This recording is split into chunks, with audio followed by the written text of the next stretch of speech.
স্ত্রীর সঙ্গে সবেমাত্র ব্রেকফাস্ট করতে বসেছি, হঠাৎই বাড়ির পরিচারিকা মেয়েটি এসে একটা টেলিগ্রাম ধরিয়ে দিয়ে গেল। শার্লকের পাঠানো টেলিগ্রাম। দিন দুয়েকের জন্য সময় দিতে পারবে ওয়াটসন? বসকম ভ্যালিতে খুনের ঘটনায় পশ্চিম ইংল্যান্ড থেকে জরুরি তলব। সঙ্গে আসতে পারলে খুব ভালো হয়। আবহাওয়া চমৎকার। রওনা দিচ্ছি বেলা 11:15 প্যাডিংটন স্টেশন থেকে। কি ভাবছ, যাবে নাকি? কি বলি বলো তো, হাতে এখনো এত কাজ। আরে বাবা, সে সমস্ত না হয় অ্যানস্টাদা করে দেবে। এমনিতেই তোমাকে কয়েকদিন ধরে বেশ ক্লান্ত আর কিরকম একটা ফ্যাকাশে দেখাচ্ছে। দেখো না, যদি হাওয়া বদলে একটু মনটা ভালো হয়।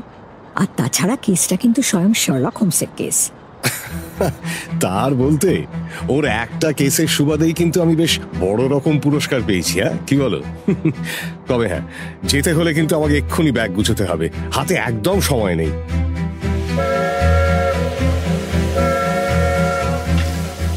আফগানিস্তানের সেনা জীবন আমাকে অনেক কিছুই শিখিয়েছে, যার একটা হলো যে কোনো অবস্থাতেই চটজলদি তৈরি হয়ে যাওয়া। আসলে আমার চাহিদাগুলো খুবই সামান্য, তাই মিনিট 15-র মধ্যেই ছোট্ট একটা ব্যাগ হাতে ক্যাবে উঠে পড়লাম আর রওনা দিলাম প্যাডিংটন স্টেশনের উদ্দেশ্যে। স্টেশনে ঢুকে দেখি হোমস ততক্ষণে প্ল্যাটফর্মেই পায়চারি করছে। পরনে ধূসর রঙের ক্লোক আর মাথায় সেই অতি পরিচিত ফিটিং টুপিটায় তাকে যেন আরো বেশি লম্বা আর শীর্ণ দেখাচ্ছিল। ও ওয়াটসন, সত্যি তুমি তাহলে এলে? আমি বলে বোঝাতে পারবো না এটা আমার জন্য কতখানি স্বস্তির বিষয়। এমন কেউ সঙ্গে থাকলে যাকে সম্পূর্ণ বিশ্বাস ভরসা করা যায়, পুরো কাজটাই একেবারে সহজ হয়ে ওঠে। আরে ওই স্থানীয় লোকজনের সাহায্য মানে তো বোঝোই, হয় কোনো কাজে আসে না, নয়তো ভীষণই বায়াসড। কারো না কারো পক্ষ তো নেবেই। আচ্ছা ওয়াটসন, তুমি গিয়ে বরং ট্রেনের দুটো কোনার সেট নিয়ে বসো, আমি টিকিট দুটো নিয়ে আসি।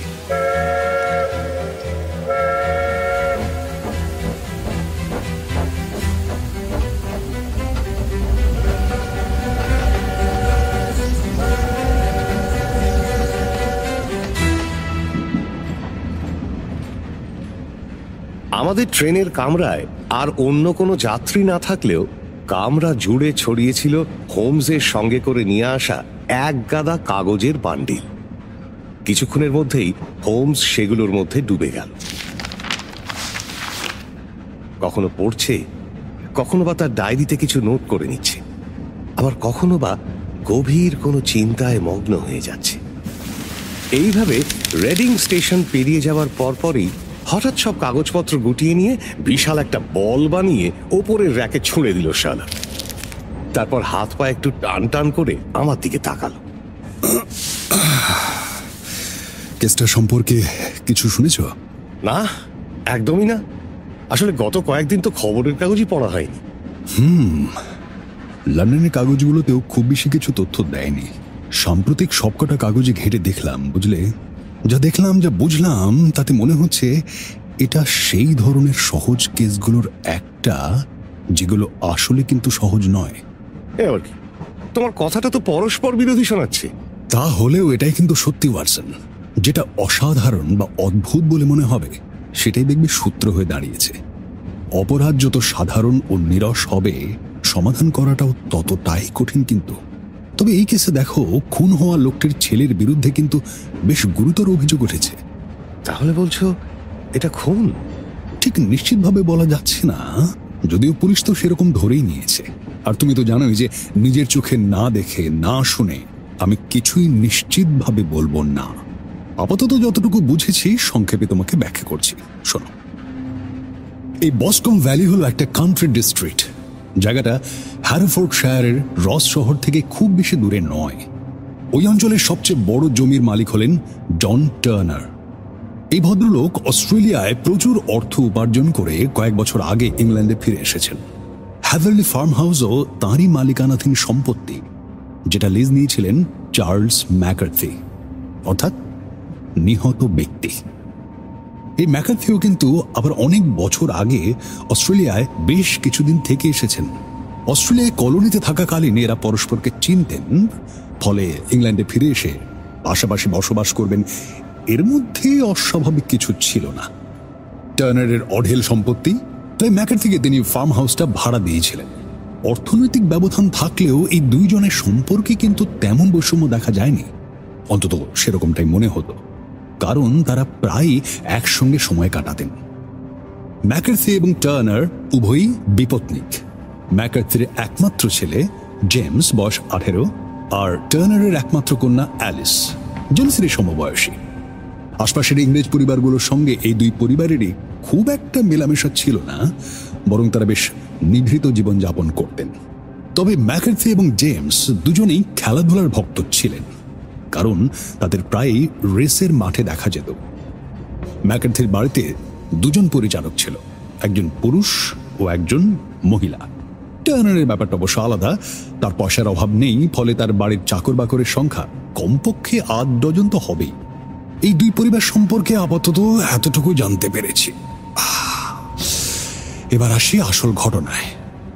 3রা জুন, মানে গত সোমবার বিকেল 3টের দিকে চার্লস ম্যাকার্থি হ্যাদলি ফার্ম হাউস থেকে বেরিয়ে হেঁটে যান বসকম পুলের দিকে। ভ্যালির মধ্যে দিয়ে বয়ে চলা একটা ছোট জলের ধারা একটা জায়গায় একটু চওড়া হয়ে ছোট্ট একটা লেক মতো হয়েছে, সেটাই হলো বসকম পুল।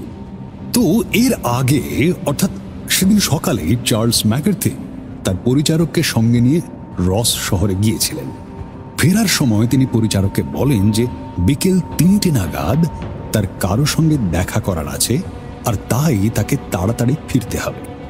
ফিরে সেই বসকম পুলের দিকে যাচ্ছিলেন, তবে সেখান থেকে তিনি আর ফেরেননি।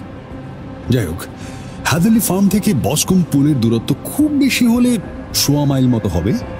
এই পথে তিনি হেঁটে যাওয়ার সময় দুজন তাকে দেখেছিলেন। একজন বৃদ্ধা মহিলা, তার নাম জানা যায়নি। অন্যজন ছিলেন উইলিয়াম ক্রাউডার, জন টার্নারের গেমকিপার বা শিকাররক্ষী। দুজন সাক্ষী জানিয়েছেন যে চার্লস ম্যাকার্থি সেই সময় একাই হেঁটে যাচ্ছিলেন। তবে গেমকিপার আরো জানিয়েছেন যে চার্লসকে দেখার কয়েক মিনিট পর তিনি তার ছেলে জেমস ম্যাকার্থিকেও ওই একই পথে যেতে দেখেন। জেমসের হাতে ছিল একটা বন্দুক। গেমকিপার উইলিয়াম ক্রাউডার বেশ জোরের সঙ্গে বলেন যে সেই সময়ও বাবা ছেলে দুজনকে দেখা যাচ্ছিল। তার মনে হয় যে ছেলে যেন বাবার পিছু নিয়েছে। তবে সেই সময় বিষয়টিকে সেভাবে গুরুত্ব না দিলেও সন্ধ্যাবেলায় খুনের ঘটনাটা জানার পর তিনি পুলিশকে সবকিছু খুলে জানিয়েছেন। উইলিয়াম ক্রাউডারের পরে আরো কয়েকজন বাপ ছেলেকে দেখেছিলেন। বসকম পুল ঘন জঙ্গলে ঘেরা, শুধু একধারে ঘাস ও নল খাগড়ায় ভরা সরু একটা ফাঁকা জায়গা। বসকম ভ্যালি এস্টেটের লজ কিপারের কিশোরী কন্যা পেশেন্স মোরান সেদিন সেই সময় ওই বনের মধ্যেই ফুল তুলছিল। সে জানিয়েছে যে জঙ্গলের সীমানার কাছে পুলের একদম ধারেই সে চার্লস ম্যাকার্থি ও তার ছেলে জেমসকে দেখেছে। তারা দুজনেই চিৎকার করে ঝগড়া করছিল। সে এমনকি এও শুনতে পেয়েছে যে চার্লস ম্যাকার্থি তার ছেলেকে খুব কঠোর ভাষায় কিছু বলছে। তারপরে সে জেমসকে তার বাবার গায়ে হাত তুলতে উদ্যত হতে দেখে। এই সমস্ত দেখে শুনে বেচারি পেশেন্স এতটাই ভয় পেয়ে যায় যে সঙ্গে সঙ্গে দৌড়ে পালিয়ে যায় আর বাড়িতে গিয়ে তার মাকে সবটুকু জানায়। বসকম পুলের ধারে বাপ ছেলেতে মিলে হাতাহাতি করছে। মাকে কথা জানাবার প্রায় সঙ্গে সঙ্গে জেমস ম্যাকার্থিও দৌড়ে লজে আসে। আতঙ্কিত জেমস জানায় যে জঙ্গলের মধ্যে তার বাবা মৃত অবস্থায় পড়ে আছেন এবং তার দ্রুত সাহায্যের প্রয়োজন। উত্তেজনার চোটে জেমসের মাথায় টুপিও ছিল না, বন্দুকটাও যেন কোথাও পড়ে গিয়েছিল। তার ডান হাত ও জামার হাতায় তখনও টাটকা রক্ত লেগে। যাই হোক, খবর শুনে সবাই ছুটে যায় এবং বসকম পুলের ধারে ঘাসের উপর চার্লস ম্যাকার্থির নিথর দেহ পড়ে থাকতে দেখে। তার মাথায় কোনো ভারী ভোঁতা বস্তু দিয়ে আঘাত করা হয়েছে। আঘাত এতটাই সাংঘাতিক যে খুলির একাধিক জায়গায় চিড় ধরে গিয়েছে। তদন্তকারীরা মনে করছেন যে জেমসের বন্দুকের বাট দিয়েই খুব সম্ভবত আঘাত করা হয়েছিল, কারণ বন্দুকটা পড়েছিল মৃতদেহ থেকে মাত্র কয়েক হাত দূরেই ঘাসের উপর। ঠিক এই পরিস্থিতিতেই তৎক্ষণাৎ ম্যাকার্থি জুনিয়র মানে জেমস ম্যাকার্থিকে গ্রেপ্তার করা হয়। পরদিন মঙ্গলবার তদন্তে ঘটনাটাকে ইচ্ছাকৃত খুনের ঘটনা বা উইলফুল মার্ডার বলে রায় দেওয়া হয়। এরপর বুধবার তাকে রস শহরের ম্যাজিস্ট্রেটের সামনে হাজির করা হলে মামলাটি হাইকোর্টে পাঠানো হয়। বুঝলে, এই হলো গিয়ে গোটা ঘটনার বিস্তারিত বিবরণ। হ্যাঁ, এরকম জোলো কেস তো আমি কল্পনাও করতে পারি না। আরে বাবা, সার্কামস্ট্যান্সিয়াল এভিডেন্স তো স্পষ্ট বলেই দিচ্ছে যে ওনার ছেলে জেমসই খুনটা করেছে। My dear Watson, circumstantial evidence কিন্তু অত্যন্ত ছলনাময় একটা জিনিস। দেখবে, একটা প্রমাণ হয়তো এমনভাবে কোনো একটা দিক নির্দেশ করলো যেখানে সন্দেহের কোনো জায়গায় নেই, কিন্তু নিজের দৃষ্টিভঙ্গি যদি সামান্য বদলাও ওয়াটসন, তাহলে হয়তো দেখবে যে ওই একই প্রমাণ আবার ততটাই জোরের সঙ্গে এমন কিছুর দিকে আঙুল তুলছে যা হয়তো এর আগে তুমি ভাবতেই পারোনি। তবে এই ক্ষেত্রে যুবকটির বিরুদ্ধে মামলাটা অত্যন্ত জটিল এবং তার অপরাধী হওয়ার সম্ভাবনা একেবারে উড়িয়ে দেওয়া যায় না। তবে এটাও ভেবে দেখার যে এমনও কেউ কেউ আছেন যাদের দৃঢ় বিশ্বাস যে জেমস নির্দোষ।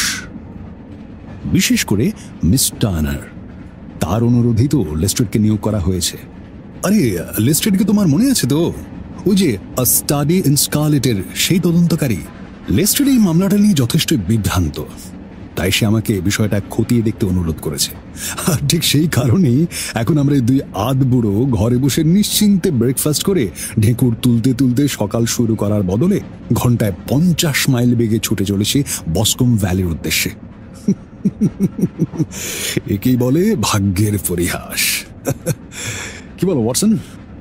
যাই বলো হোমস, কেসটা এতটাই জলবত্তরলং যে এটাই অন্তত তোমার কৃতিত্ব দেখাবার বিশেষ কোনো জায়গাই নেই। There is nothing more deceptive than the obvious fact. Watson, যা দেখছো তাই সত্য এমনটা ভাবা বোকামো। তাছাড়া ধরো, আমরা এমন কয়েকটা ক্লু পেলাম যেগুলো হয়তো লেস্ট্রেডের চোখে ধরাই পড়েনি। আমি হয় লেস্ট্রেডের থিওরিকে মেনে নেব, নয় নস্যাৎ করে দেব, আর সেটা করব এমন উপায়ে যা লেস্ট্রেড ব্যবহার করা তো দূরের কথা, বোঝারও ক্ষমতা রাখে না। তুমি তো আমাকে ভালো করে চেনো ওয়াটসন, তাই নিশ্চয়ই ভাবছো না যে আমি বড়াই করছি। আচ্ছা, এই ধরো, আমি কিন্তু পরিষ্কার দেখতে পাচ্ছি যে তোমার শোয়ার ঘরের জানলাটা রয়েছে ঘরের ডান দিকে, অথচ আমি বাজি রেখে বলতে পারি যে লেস্ট্রেড এতটা সহজ একটা বিষয় আদৌ খেয়াল করতে পারতো না। তুমি কি করে?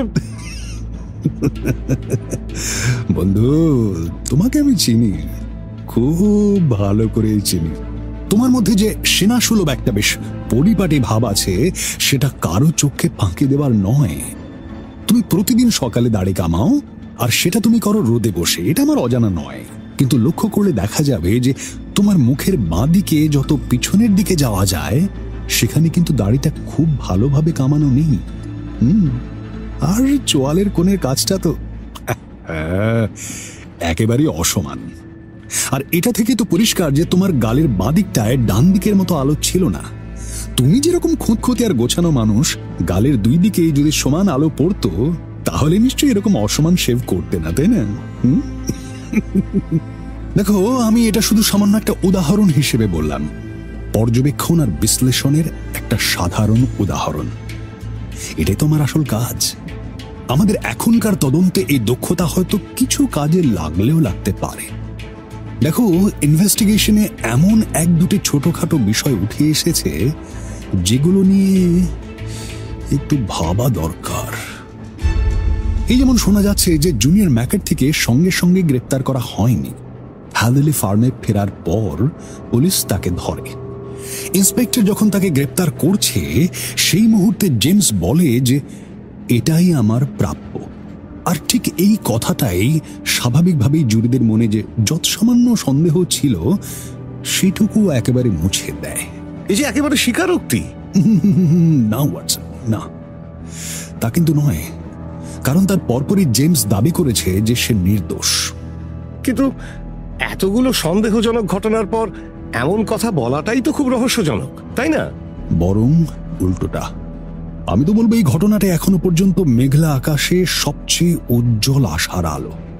দেখো, হতেই পারে ও নির্দোষ, তবুও পরিস্থিতি দেখে এটুকু তো বোঝার মতো বুদ্ধি ওর নিশ্চয়ই আছে যে যদি ও গ্রেপ্তার হওয়ার সময় অবাক হতো বা রেগে গিয়ে প্রতিবাদ করত বা চিৎকার চেঁচামেচি করত, তাহলেই বরং আমার বেশি সন্দেহ হতো।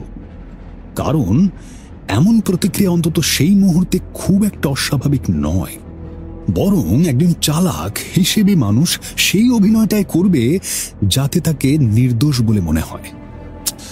অথচ দেখো, ছেলেটি কিন্তু কোনো রকম চিৎকার বা বিরোধিতা করেনি, তাই ও যেরকম সরলভাবে পরিস্থিতিটা মেনে নিয়েছে তাতে তো এটাই প্রমাণ হয় ও হয় সম্পূর্ণ নির্দোষ, নয়তো ও অত্যন্ত মেন্টালি স্ট্রং ও ঠান্ডা মাথার মানুষ।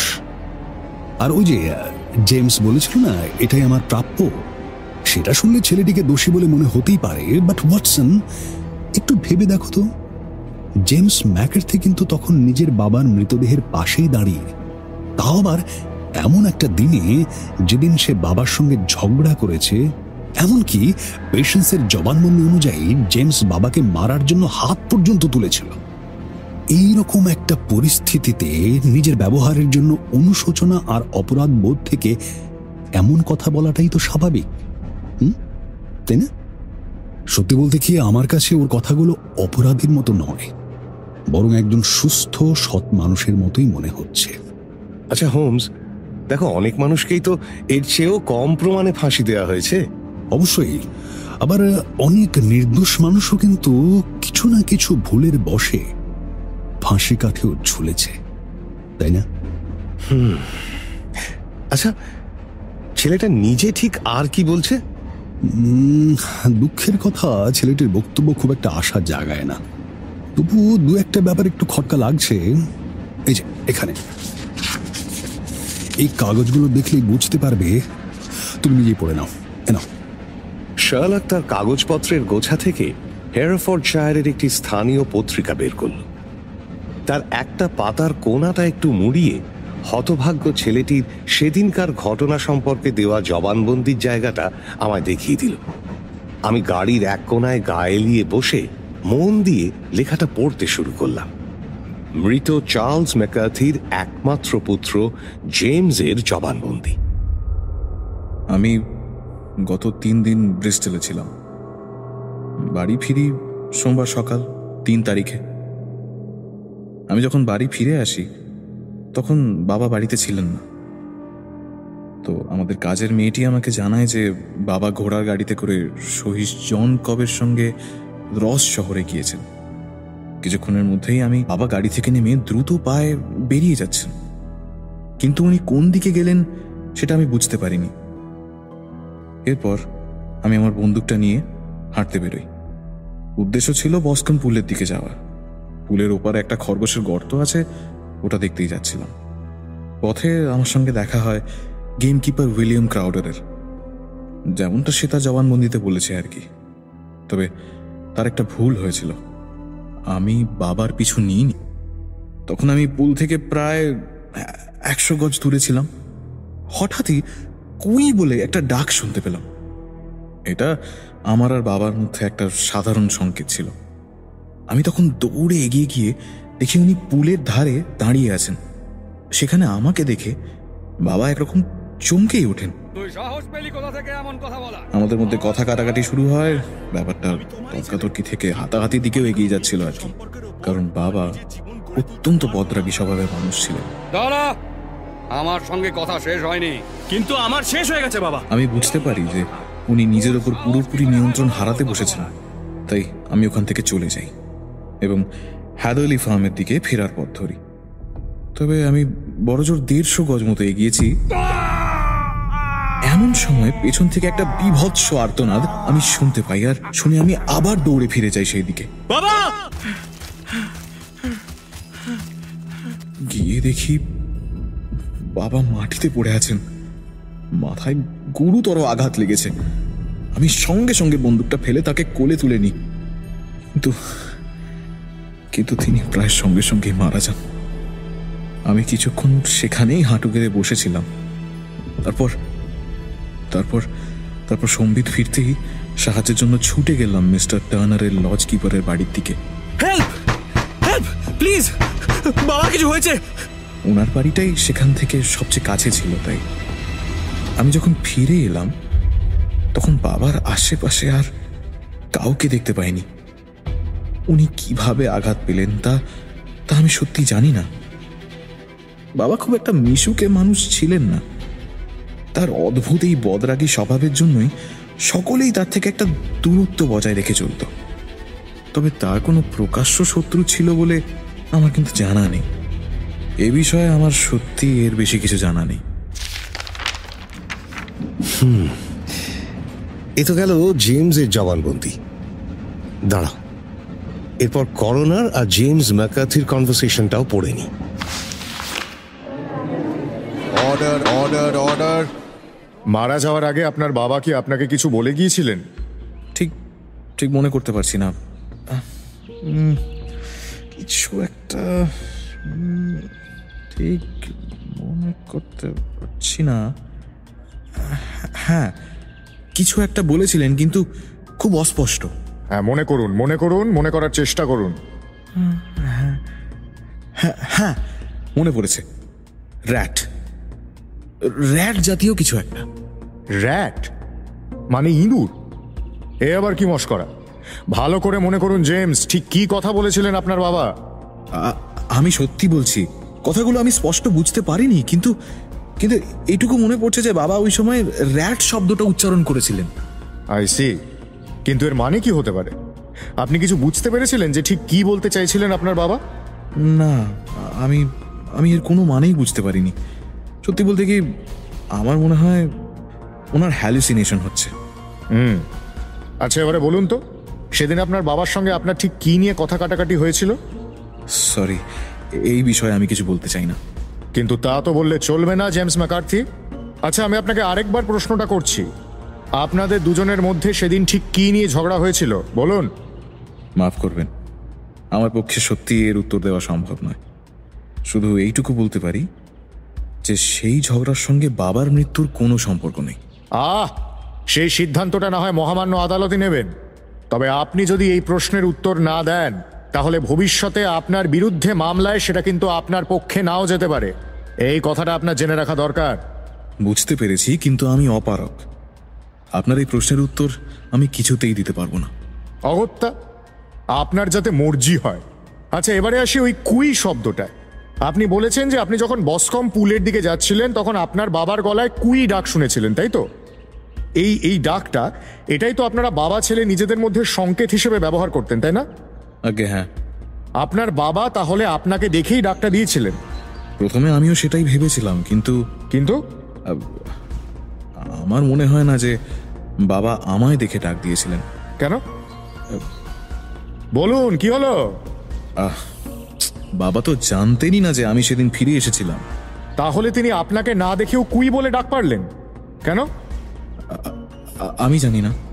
বেশ, আচ্ছা, আপনি এই কুই শব্দটা শুনে ফিরে গেলেন এবং আপনার বাবাকে রক্তাক্ত অবস্থায় পড়ে থাকতে দেখলেন।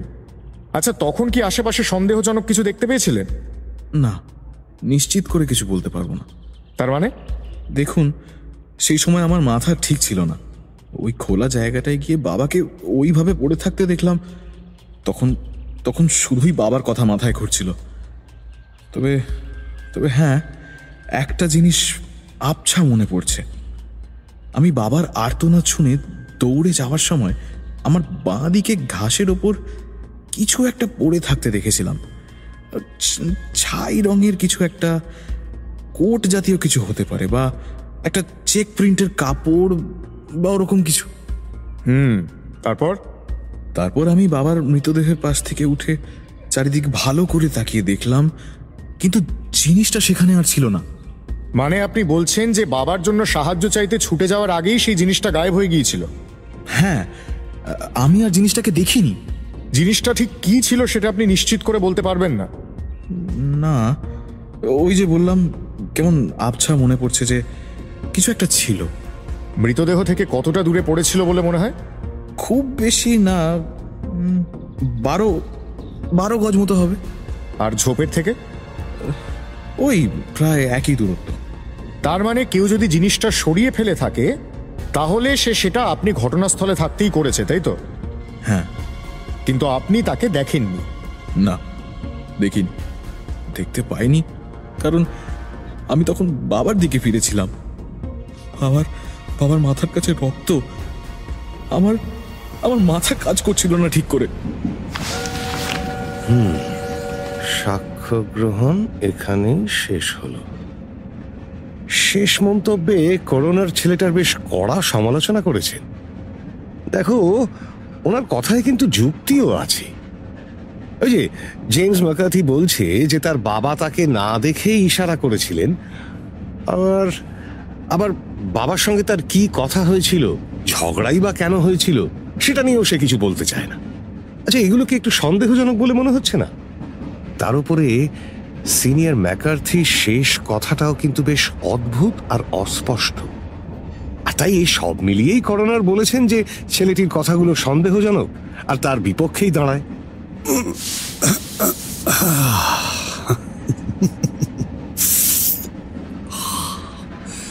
তুমি আর কর্নার দুজনেই কিন্তু খুব যত্ন করে ছেলেটার পক্ষে সবচেয়ে জোরালো যুক্তিগুলোই তুলে ধরেছ, কিন্তু খেয়াল করেছো কি যে তোমরা কখনো বলছো ছেলেটার কল্পনা শক্তি খুব বেশি, আবার কখনো বলছো খুবই কম। কল্পনা শক্তি কম না হলে সে খুব সহজেই তার বাবার সঙ্গে তার কথা কাটাকাটির কোনো জোরদার কারণ দেখিয়ে জুরির থেকে সহানুভূতি আদায় করে নিতে পারত। আবার বলছো কল্পনা শক্তি বেশি, কারণ তাহলে তো বাবার মৃত্যুর সময় ইঁদুর কাহিনী সে নিছক নিজের মাথা থেকেই তৈরি করেছে। না না না না ওয়াটসন, আমি এই কেসটাকে এই ধরে নিয়ে এগোবো যে ছেলেটা যা বলেছে সবটাই সত্যি। দেখা যাক না সেই সত্য ধরে এগোলে আমরা কোথায় গিয়ে পৌঁছই। হঠাৎ থেমে গিয়ে হোমস পকেট থেকে একটা ছোট্ট বই বার করলো। এর বেশি আমি এই কেস নিয়ে আর একটা কথাও বলবো না যতক্ষণ আমরা ঘটনাস্থলে পৌঁছচ্ছি। বাই দ্য ওয়ে, আমরা সুইন্ডেনে লাঞ্চ করব। আরে আর তো মাত্র 20 মিনিট বাকি।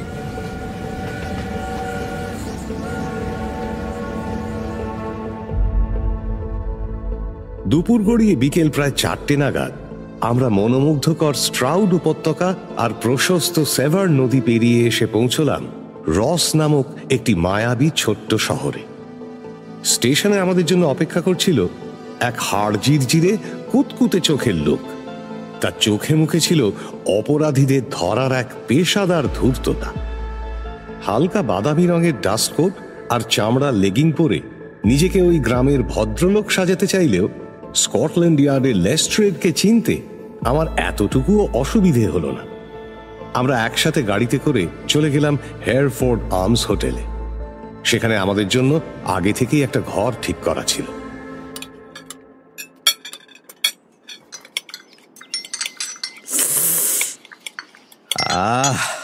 চাটা অপূর্ব। বলছি, আমি একটা ঘোড়ার গাড়ি ম্যানেজ করে রেখেছি। আমি জানি আপনার কাজের ধরন, আপনি ঘটনাস্থলে না পৌঁছানো পর্যন্ত শান্তি পান না, কি তাই তো? এত খেয়াল রাখার জন্য তোমায় অনেক ধন্যবাদ লেস্ট্রেড। তবে ব্যাপারটা পুরোটাই নির্ভর করছে আবহাওয়ার ওপর। ঠিক বুঝলাম না। ব্যারোমিটার কি বলছে বলো দেখি? 29। অর্থাৎ হাওয়ার ঝঞ্ঝাট নেই, আকাশও একেবারে ফর্সা। আমার কাছে একটা গোটা সিগারেটের বাক্স আছে যার যথার্থ ব্যবহার করতে হবে। আর হ্যাঁ, এই হোটেলের সোফাটা কিন্তু সাধারণত গ্রাম্য হোটেলগুলোয় যেরকম সোফা থাকে তার তুলনায় অনেক বেশি আরামদায়ক। আমার মনে হয় না আজ রাতে আর গাড়ি ব্যবহার করব। তা আপনি নিশ্চয়ই খবরের কাগজ দেখেই নিজের সিদ্ধান্তে পৌঁছে গেছেন। আরে মশাই, কেসটা দিনের আলোর মতোই পরিষ্কার। যতই খুঁটিয়ে দেখবেন ততই পরিষ্কার হবে। এদিকে ওই মহিলার নাছোড় বান্দা। আপনি বলুন, একজন মহিলাকে কি আর বারণ করা যায়? উনি আপনার সঙ্গে দেখা করতে চাইছেন। আমি যদিও ওনাকে বারবার বলেছি যে আমি যা যা করার করেছি, এরপর আপনি নতুন কি বার করবেন এই কেসে। তবুও উনি নাকি আপনার নাম শুনেছেন এবং যেভাবেই হোক আপনার মতামত চান। এখন কে এলো? আরে ওই দেখুন। লেস্ট্রেডের কথা শেষ হতে না হতেই ঘরের মধ্যে যেন একটা ভীষণ ঝড় ঢুকে পড়ল। দরজায় দাঁড়িয়ে এক তরুণী। আমি জীবনে যত সুন্দরী দেখেছি তাদের মধ্যে নিঃসন্দেহে অন্যতম। তার বাদামি চোখ দুটিতে যেন বিদ্যুৎ খেলছে, আধখোলা ঠোঁট, উত্তেজনায় গালে লাল আভা ছড়িয়ে পড়েছে। হোমসকে দেখে সব রকম সামাজিক ভদ্রতা ভুলে মহিলা বিহ্বল হয়ে পড়লেন। Mister Sherlock Holmes, please please help me, please. মহিলার কণ্ঠে স্পষ্ট উদ্বেগ আর উত্তেজনা। আমাদের দুজনের দিকে ক্ষণিকের জন্য তাকালেও মহিলার চোখ কিন্তু আটকে আছে হোমসের চোখে, যেন তার শেষ ভরসা আশ্রয় একমাত্র শার্লক হোমস। আমি আর থাকতে পারছিলাম না, বিশ্বাস করুন, তাই নিজেই চলে এলাম আপনার কাছে। মিস্টার হোমস, জেমস এ কাজ করতে পারে না, কিছুতেই না। সে খুনি নয়, সে খুনি হতে পারে না, এটুকু আমি নিশ্চিত। জেমসকে আমি সেই ছোট থেকে চিনি। প্লিজ মিস্টার হোমস, প্লিজ, আপনি যখন এই ঘটনা তদন্ত করবেন তখন এটা মাথায় রাখবেন। হ্যাঁ, ও একটু জেদি, কিন্তু ও কখনোই কাউকে আঘাত করতে পারে না। একটা মাছি পর্যন্ত ওর পক্ষে মারা সম্ভব নয়। যারা ওকে সত্যি চেনে তারা কেউ কখনো বিশ্বাস করবে না যে ও কাউকে খুন করেছে। আপনার কষ্টটা আমি বুঝতে পারছি মিস টার্নার। আমরা চেষ্টা করব সত্যিটা খুব শিগগিরই খুঁজে বার করতে। আপনি নিশ্চিন্ত থাকুন, আমার পক্ষ থেকে আপনি সম্পূর্ণ সহযোগিতা পাবেন। Thank you so much mister Holmes. আচ্ছা, আপনি নিশ্চয়ই মামলার কাগজপত্র দেখেছেন। কিছু কি আপনার চোখে পড়েছে? কোনো অসামঞ্জস্য, কোনো ক্লু? আপনি সত্যিই বিশ্বাস করেন তো যে জেমস নির্দোষ? আমার সত্যি মনে হচ্ছে জেমসের নির্দোষ হবার সম্ভাবনাই বেশি। হোমসের এই একটা কথাতেই মিস টার্নারের বুকের সব ভার যেন হালকা হয়ে গেল। একটা লম্বা শ্বাস ছেড়ে তিনি লেস্ট্রেডের দিকে একটু কটাক্ষ করেই বললেন, কি লেস্ট্রেড সাহেব, দেখলেন তো? মিস্টার হোমস কিন্তু বলছে আশা আছে। আমার সহকর্মী হয়তো একটু বেশি তাড়াহুড়ো করছেন। তবুও উনি যা বললেন আমি তাতেই ভরসা রাখি। জেমস এ কাজ করতে পারে না, আমি জানি। আসলে ওর বাবার সঙ্গে ওর সেদিনের শেষ ঝগড়ার কারণ ছিলাম আমি। আর সেই কারণেই ও করোনারকে এই বিষয়ে কিছু বলতে পারেনি। আপনি এর মধ্যে কিভাবে যুক্ত ছিলেন? এখন আর কিছু লুকিয়ে লাভ নেই মিস্টার হোমস। আমি আপনাকে এইটুকু জানিয়ে দিতে চাই যে জেমস আর ওর বাবার মধ্যে যেটুকু ঝামেলা ছিল সেটা আমাকে নিয়েই। মিস্টার ম্যাকার্থি খুব করে চাইতেন যে আমি আর জেমস যেন বিয়ে করি। একথা সত্যি যে আমরা একসঙ্গে বড় হয়েছি, ছোটবেলা থেকেই আমরা একে অপরকে ভালোবাসি, কিন্তু তখন সেটা নিতান্তই ভাই বোনের মতো ছিল। জেমস ছেলে মানুষ, জীবন সম্পর্কের অভিজ্ঞতা কম, তাই এই মুহূর্তে বিয়ের কথাও ভাবতেই চাইনি। আমার মনে হয় ওদের মধ্যে শেষ কথা কাটাকাটির কারণ এটাই ছিল। আপনার বাবা কি এই সম্পর্ক মেনে নিয়েছিলেন? না, বাবা কখনোই এই প্রস্তাবে রাজি ছিলেন না। এই বিয়ের পেছনে একমাত্র আগ্রহী ছিলেন মিস্টার ম্যাকার্থি। দেখুন মিস টার্নার, আপনার এই কথাগুলো এই কেসের জন্য অত্যন্ত গুরুত্বপূর্ণ। কাল যদি আমি আপনার বাবার সঙ্গে দেখা করতে চাই, সেটা কি সম্ভব? আমার মনে হয় না ডাক্তার অনুমতি দেবেন বলে। ডাক্তার? হ্যাঁ, আপনি শোনেননি? আসলে এমনিতে বাবা তো অনেক বছর ধরেই অসুস্থ, তার উপর মিস্টার ম্যাকার্থির মৃত্যুর ঘটনাটা বাবাকে পুরোপুরি ভেঙে দিয়েছে। গত কয়েকদিন বাবা বিছানা ছেড়ে উঠতেই পারেননি। আর ডক্টর উইলোস বলছেন ওনার মনের পাশাপাশি ওনার নার্ভের অবস্থাও ভয়ানক খারাপ। আসলে মিস্টার ম্যাকার্থি ছিলেন একমাত্র মানুষ যিনি বাবাকে ওই ভিক্টোরিয়ার পুরনো দিনের সময় থেকে চিনতেন। ভিক্টোরিয়া মানে আপনি অস্ট্রেলিয়ার ভিক্টোরিয়ার কথা বলছেন তো? হ্যাঁ, বাবা ওখানে খনিতে কাজ করতেন। ঠিক, সোনার খনি। সেখানে তো মিস্টার টার্নার তার এই অঢেল সম্পত্তি তৈরি করেছিলেন, তাই না? হ্যাঁ। আপনাকে অশেষ ধন্যবাদ মিস টার্নার। আপনি নিজে থেকে এসে আমাদের অত্যন্ত মূল্যবান সাহায্য করলেন।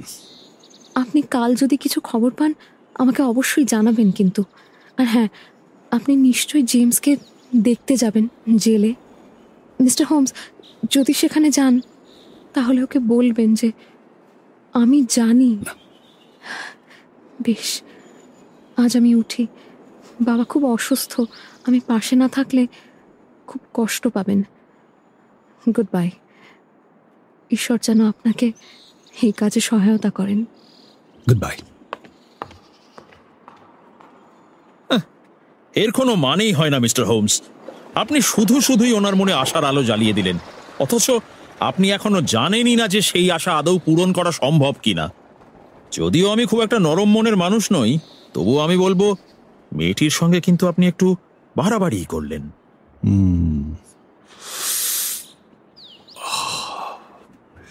মনে হচ্ছে জেমস ম্যাকার্থিকে নির্দোষ প্রমাণ করার একটা রাস্তা অবশেষে দেখতে পাচ্ছি। লেস্ট্রেড, তুমি কি ওর সঙ্গে দেখা করার অনুমতি এনেছো? হ্যাঁ, তবে সেটা শুধু আমাদের দুজনের জন্য। বেশ, তাহলে দেখছি আজ আর বাইরে না বেরোনোর সিদ্ধান্ত বদলে ফেলতে হচ্ছে। আচ্ছা, আমরা যদি এক্ষুনি বেরিয়ে পড়ি তাহলে কি হেয়ারফোর্ড পৌঁছে আজ রাতে ওর সঙ্গে দেখা করা সম্ভব? অবশ্যই সম্ভব। তাহলে আর দেরি নয়, চলো লেস্ট্রেড। হ্যাঁ, চলুন। ওয়াটসন, তুমি হয়তো এখন একটু বোর হবে, কিন্তু আমি 2-1 ঘন্টার মধ্যেই ফিরে আসবো, চিন্তা করো না।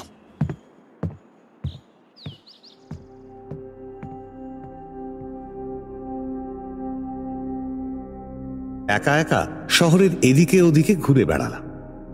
কিছুক্ষণ পরে হোটেলে ফিরে ক্লান্ত শরীরটা সোফায় এলিয়ে দিয়ে একটা পাতলা রহস্য উপন্যাস পড়ে মনটাকে অন্যদিকে ব্যস্ত রাখার চেষ্টা করলাম।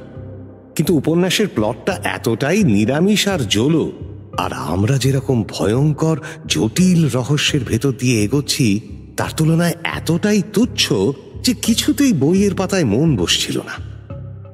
হেয়ারফোর্ডে ঠিক কি কি ঘটছে সেসব ভেবে ছটফট করতে করতে শেষে বিরক্ত হয়ে বইটা বন্ধ করে রেখে দিলাম। এখনো পর্যন্ত যা যা ঘটেছে সেই সব কটা ঘটনা মনে মনে বিশ্লেষণ করতে লাগলাম পরপর। যদি ধরে নেওয়াও যায় যে ছেলেটির মানে জেমস ম্যাকার্থি যা বলছে তা সম্পূর্ণ সত্য, তাহলে বাবা ছেলের দেখা হওয়ার পর সেই ভয়ঙ্কর ঘটনাটা কিভাবে ঘটল? কুই ডাকটা যদি ওর বাবাই ডেকে থাকে, তাহলে জেমস কি ওর বাবাকে আগেই দেখতে পেয়েছিল? কি এমন ভয়ঙ্কর অপ্রত্যাশিত বিভীষিকাময় ঘটনা ঘটে গেল যে ছেলেটা কিছুক্ষণের মধ্যেই বাবার চিৎকার শুনে ছুটে এসে তাকে মাটিতে লুটিয়ে পড়ে থাকতে দেখল? আক্রমণটা নিশ্চয়ই ভয়ানক আর জোরালো ছিল, কিন্তু কিভাবে করা হতে পারে সেটা? ডাক্তার হিসেবে আমার কি খানিকটা আন্দাজ করা উচিত নয়? হোটেলের রিসেপশনের সাপ্তাহিক কাউন্টি পেপারটা চেয়ে নিলাম, যেটায় ঘটনাটির তদন্তের পুরো বিবরণ ছাপা হয়েছে। সার্জনের বক্তব্যে লেখা ছিল, কোনো ভারী ভোঁতা অস্ত্রের আঘাতে ম্যাকার্থি সাহেবের বাঁ দিকের প্যারাইটাল হাড়ের পেছনের কিছুটা আর অক্সিপিটাল হাড়ের বাঁ দিকটা একেবারে ভেঙে গুঁড়ো গুঁড়ো হয়ে গেছে। নিজের মাথায় সেই জায়গাগুলোকে চিহ্নিত করে বুঝতে পারলাম যে আঘাতটা নিশ্চয়ই পেছন থেকেই করা হয়েছে। ইন্টারেস্টিং ব্যাপারটা হলো এই যে বিষয়টা কিন্তু একদিক থেকে ছেলেটার পক্ষেই যাচ্ছে, কারণ সাক্ষীদের কথা মতো ঝগড়া করার সময় বাবা ছেলে পরস্পরের মুখোমুখি দাঁড়িয়েছিল। তবে আবার এটাও তো হতে পারে যে বৃদ্ধ হঠাৎ পেছন ফিরে দাঁড়াতেই হয়তো জেমস বা অন্য কেউ পেছন থেকে তাকে আঘাত করে। সে যাই হোক না কেন, এই বিষয়টা হোমসের নজরে আনতে হবে। আচ্ছা, জেমসের স্টেটমেন্ট অনুযায়ী তার বাবা মারা যাওয়ার আগে র্যাট বলেছে, মানে একটা ইঁদুরের কথা। এটা কি ঘোরের মধ্যে বলা কথা? মনে তো হয় না, কারণ মাথায় হঠাৎ প্রচন্ড আঘাত পেলেও কিন্তু তক্ষুনি কেউ প্রলাপ বকতে শুরু করে না। বরং এক্ষেত্রে তো মনে হচ্ছিল যে শেষ মুহূর্তে কিছু একটা বলতে চাইছিলেন তিনি, হয়তো নিজের মৃত্যুর কারণটা বোঝাতে চাইছিলেন। কিন্তু কিন্তু ঠিক কি বোঝাতে চাইছিলেন মাথা খুঁড়েও তার ব্যাখ্যা বের করতে পারলাম না। তারপর ওই যে ছেলেটির চোখে পড়া ওভারকোট না চেক কাপড়ের ঘটনাটা, যদি সত্যিই সে সেটা দেখে থাকে, তাহলে খুনি তার জামার কোনো অংশ বা কিছু একটা ফেলে পালিয়েছিল, এবং ছেলেটা যখন বাবার পাশে বাবার মৃতদেহের দিকেই মুখ করে হাঁটু গেড়ে বসে, ঠিক সেই সময় সে আবার ফিরে আসে এবং জামাটা তুলে নিয়ে যায়। কি সাংঘাতিক দুঃসাহস রে বাবা! সব মিলিয়ে একটা অদ্ভুত রহস্যের জাল, একটার পর একটা অসম্ভব ঘটনা। আমি লেস্ট্রেডের সন্দেহকে দোষ দিই না, তবে শার্লক হোমসের প্রখর বুদ্ধির ওপর আমি এতটাই বিশ্বাস করি যে আমার আশা ভাঙেনি। আসলে শার্লক যত কেসটা নিয়ে এগোচ্ছে, যেভাবে কেসটাকে দেখছে, তত যেন মনে হচ্ছে জেমস নির্দোষ। শার্লক যখন ফিরল তখন বেশ অনেকটাই রাত হয়ে গিয়েছিল। সে একাই এলো। লেস্ট্রেড শহরের কোনো একটা হোটেলে থেকে গিয়েছিল। ব্যারোমিটারের কাঁটা কিন্তু এখনো বেশ উপরে আছে ওয়াটসন। এই মুহূর্তে বৃষ্টি না হলে মঙ্গল, অন্তত যতক্ষণ না আমরা ঘটনাস্থল ভালোভাবে দেখে নিতে পারছি। আসলে এই ধরনের কাজে নিজেকে ফিট রাখা দরকার, ক্লান্ত হয়ে পড়লে মুশকিল। আচ্ছা শোনো ওয়াটসন, আমি আজ জুনিয়র ম্যাকার্থির সঙ্গে দেখা করেছি। তাই নাকি? কিছু জানতে পারলে? না, কিচ্ছু না। মানে ঘটনা সম্পর্কে জেমস নতুন কিছুই জানাতে পারলো না? বিন্দুমাত্র না। একবার মনে হচ্ছিল সে জানে কে এই কাজ করেছে এবং হয়তো তাকে বাঁচানোর চেষ্টাই করে চলেছে। যাই হোক, আপাতত আমি নিশ্চিত যে ছেলেটাও বাকি সবার মতোই অন্ধকারে রয়েছে। অতটা বুদ্ধিমান সে নয়, তবে হ্যাঁ, বেশ সুপুরুষ বলতে হবে, এবং আমার ধারণা মনের দিক থেকেও সৎ। বলছো? তবে তাহলেও কিন্তু আমি তার রুচির প্রশংসা করতে পারছি না। মানে এটা যদি সত্যি হয় যে মিস টার্নারের মতন ওরকম অসামান্য সুন্দরীকেও সে বিয়ে করতে চাইছিল না, এটা আবার কিরকম? ওয়াটসন, এইখানেই, ঠিক এইখানেই তো টুইস্ট।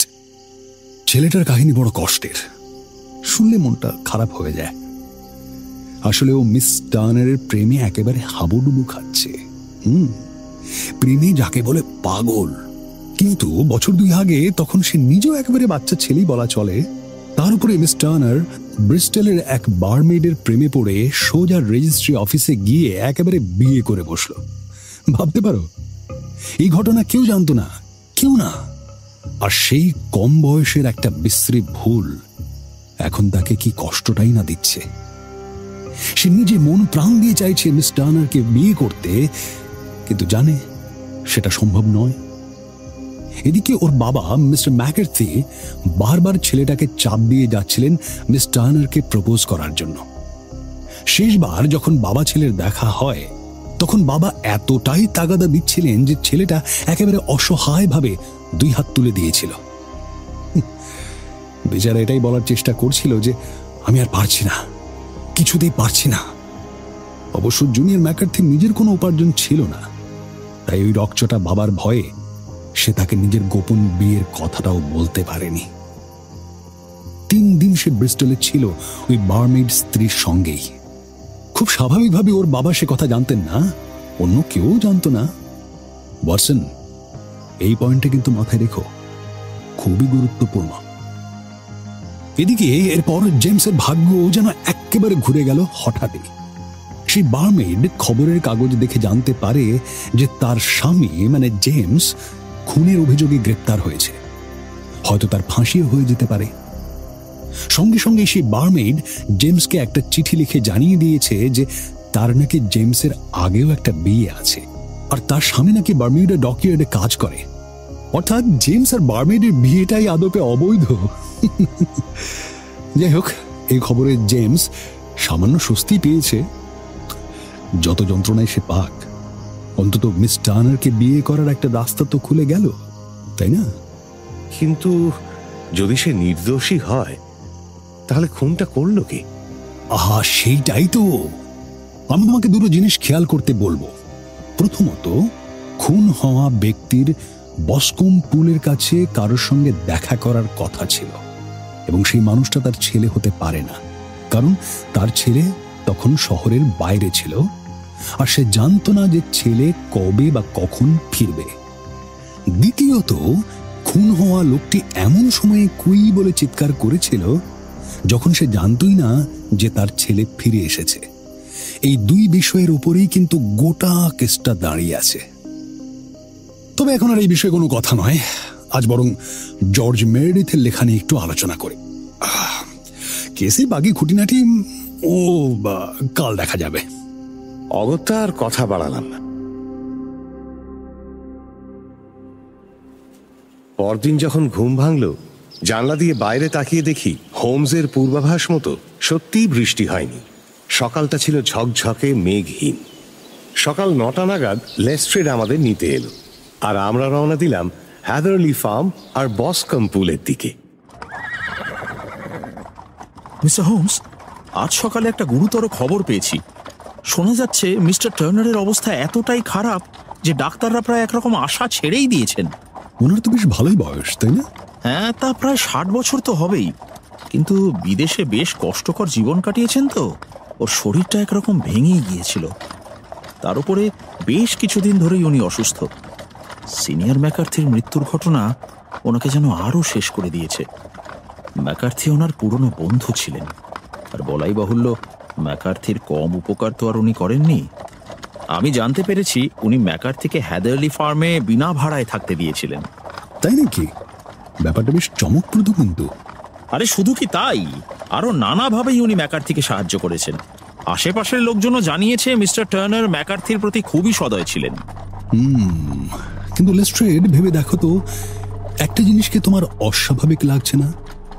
এই যে ম্যাকার্থি, তার নিজের তো সেরকম কিছু ছিল না বললেই চলে। মানে একরকম টার্নারের অনুগ্রহেই তো বেঁচে পড়তে ছিলেন একদিন। সেই লোকটাই কিভাবে এত সহজভাবে বলে দেয় যে তার ছেলে জেমস টার্নারের মেয়েকে বিয়ে করবে? টার্নারের মেয়ে তো এই পুরো এস্টেটের উত্তরাধিকারিণী, আর সে এমন ভাবে বলছে যেন বিয়ের প্রস্তাব দিলেই সব ঠিক হয়ে যাবে। ব্যাপারটা আরো অদ্ভুত, কারণ আমরা জানি যে টার্নার নিজেই এই বিয়েতে রাজি ছিলেন না। মেয়েটি নিজে আমাদের সে কথা বলেছে। তুমি কি এ থেকে কিছু আন্দাজ করতে পারছো না? ও, আমরা বুঝি তাহলে এখন উপসংহার আর অনুমান পর্যায়ে এসে গেছি। আমি যেখানে শুধু সত্যিটুকু খুঁজতেই হিমশিম খাচ্ছি, সেখানে আপনি কিনা কল্পনার ঘোড়া ছুটিয়ে বেড়াচ্ছেন মিস্টার হোমস।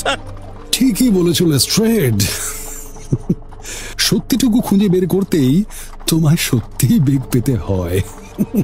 মস্করা করছেন তো? তা করুন করুন, কিন্তু এরপরেও একটা সত্যি আমি ঠিক ধরে ফেলেছি, যেটা আপনি এখনো বুঝতে পারছেন না। বটে? তা সেটা কি একটু শুনি। সেটা হলো ম্যাকার্থি সিনিয়রকে খুন করেছে ম্যাকার্থি জুনিয়র। এই সত্যের বাইরে আর যত তত্ত্ব আছে সবই পাগলামি বই, আর কিছুই নয়। পাগলামি হলেও তা কুয়াশার চেয়ে ঢের পরিষ্কার। যাই হোক, আমার ধারণা খুব ভুল না হলে বাদিকের ওটাই তো হ্যাদারলি ফার্ম, তাই না? হ্যাঁ, ওটাই।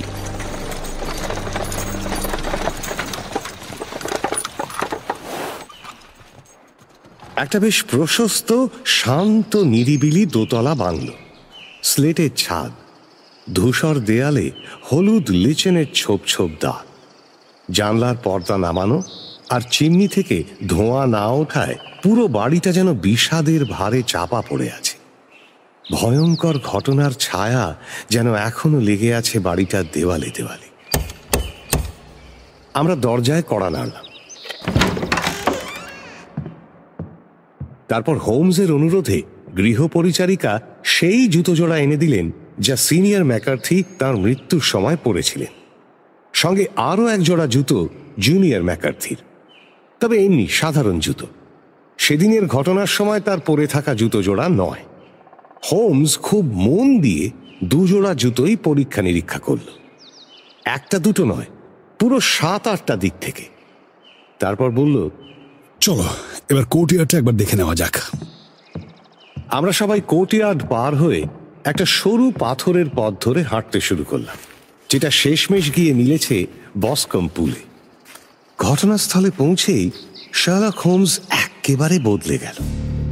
যে মানুষটিকে আমরা চিনি বেকার স্ট্রিটের ঠান্ডা মাথার যুক্তিবাদী, ধীর স্থির, চিন্তাশীল মানুষ হিসেবে, এখন তাকে দেখে আর কেউ চিনতে পারবে না। তার মুখ লাল হয়ে উঠেছে উত্তেজনায়।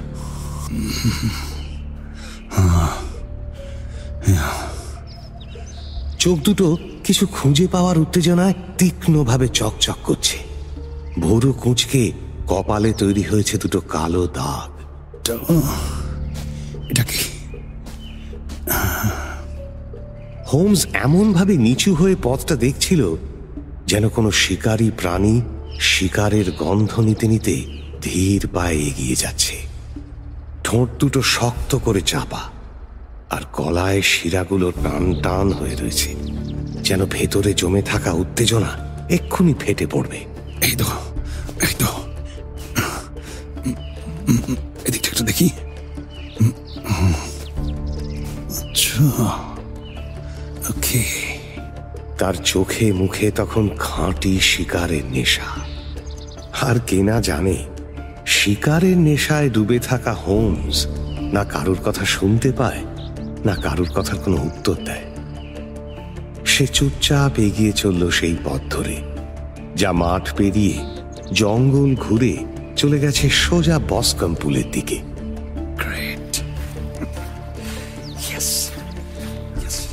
স্যাঁতস্যাঁতে কাদামাখা পথে আর পথের চারপাশের ঘাসে তখনও ছড়িয়ে ছিটিয়ে রয়েছে অসংখ্য পায়ের ছাপ। শার্লক তখন অন্য মানুষ। সে কখনো কোথাও ছুটে যাচ্ছে, কখনো হঠাৎ কোথাও দাঁড়িয়ে পড়ছে। কোথায় গেল?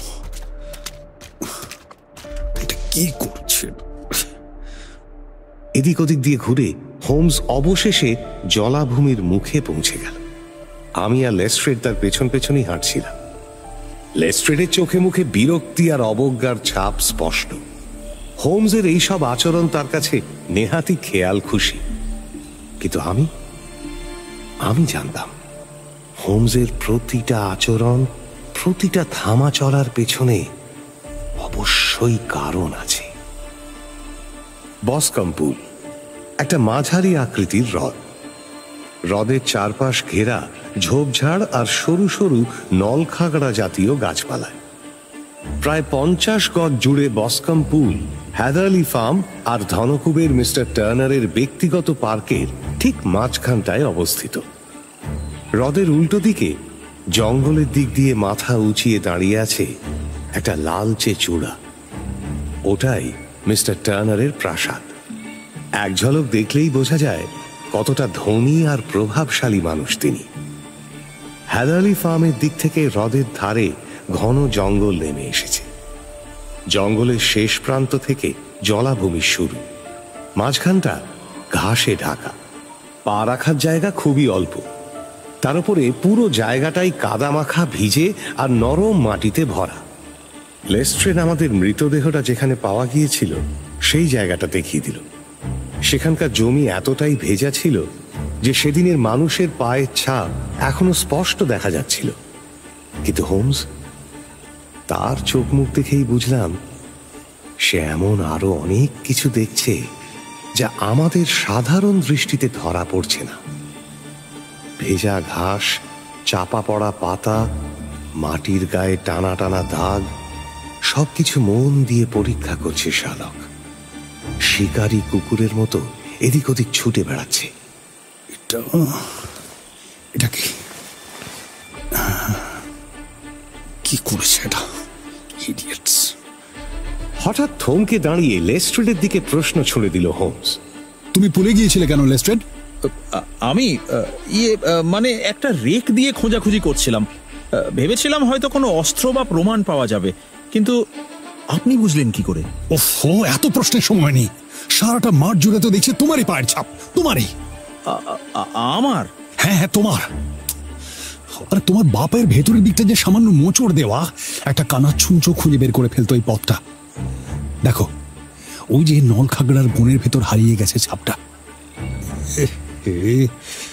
গরুর ফালের মতো সবাই এখানে এসে হামলে পড়ার আগে আমি এখানে এসে পৌঁছতে পারলে পুরো ব্যাপারটা একেবারে ক্রিস্টাল ক্লিয়ার হয়ে যেত। দেখো দেখো কিভাবে গোটা এলাকাটা মারিয়ে মাটির সব ছাপগুলো গুলিয়ে দিয়েছো। দেখো। ওহো।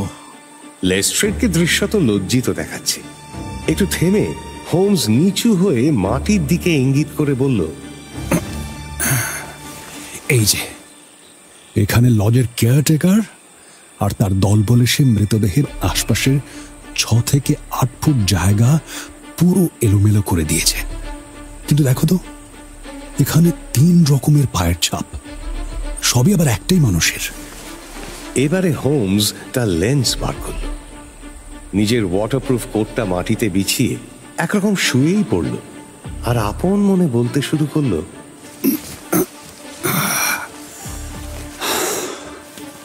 এই ছাপগুলো ম্যাকার্থি জুনিয়রের। 2 বার হেঁটে গেছে আর একবার দৌড়ে গেছে। দেখো, দৌড়ের সময় গোড়ালির ছাপ প্রায় নেই বললেই চলে, শুধু পায়ের পাতার গভীর ছাপ। মানে বাবাকে পড়ে থাকতে দেখে সে দৌড়েছিল ঠিক যেমনটা সে বলেছিল। এই হলো ম্যাকার্থি সিনিয়রের পায়ের ছাপ। দেখো, এটা একই জায়গা দিয়ে বারবার পায়চারি করছিলেন। আর এই চিহ্নটা, ওটা হলো বন্দুকের বাটটা, যেটার ওপর ভর দিয়ে ছেলেটা দাঁড়িয়ে থেকে কথা শুনছিল। আর এইটা পা টিপে চলার ছাপ। দেখো দেখো, জুতোর ছাপগুলো কিরকম চওড়া, অদ্ভুত গরম।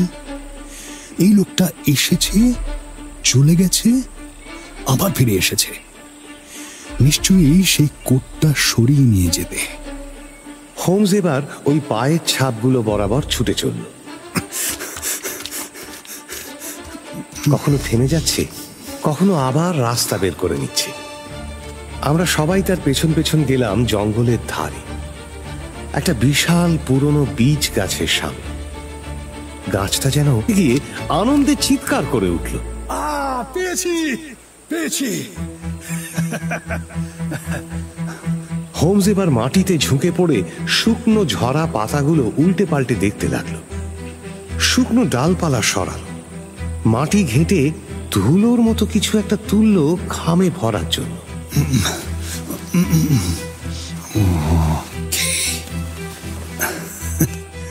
এমনকি গাছের গায়েও লেন্স দিয়ে খুঁটিয়ে খুঁটিয়ে দেখলো যত দূর পারল। শ্যাওলার মধ্যে পড়ে থাকা একটা এবড়ো খেবড়ো পাথর, সেটাও তুলে নিয়ে সেটাকে ভালো করে ঘুরিয়ে ফিরিয়ে দেখল। তারপর সেই পাথরটাও রেখে দিল নিজের কাছে। এরপর জঙ্গলের ভেতর দিয়ে হাঁটতে হাঁটতে আমরা একসময় মূল রাস্তায় ফিরে এলাম।